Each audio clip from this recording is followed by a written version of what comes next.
دالت کړي دا وګورئ جی چې دې پسې هر څه دي کچرې دا وګورئ جی نو خبرې ان شاء الله الله دې قدر وکړي چې دې دوره قرآن پاک سره مینه ولرله او دې مشرانو دا سوچ وکړه چې دا قرآن پاک دا وړل غواړي دا مرمت کول غواړي نو تاسو بالکل مه مایوسه کیږئ چې څومره مسلمانان دي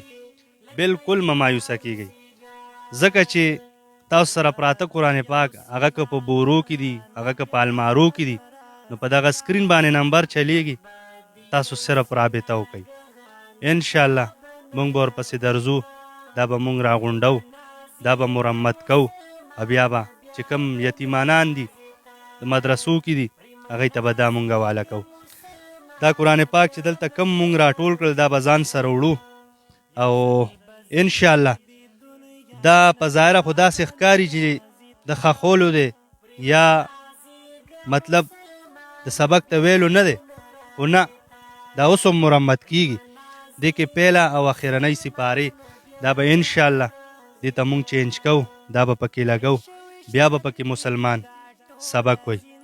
په دې باندې څه لږه ډېره خرچه راځي 120 نه والې تر 200 روپو پورې په دې خرچه راځي په مرمت باندې دې ته یو زبردست کورینګ کیږي چې هغې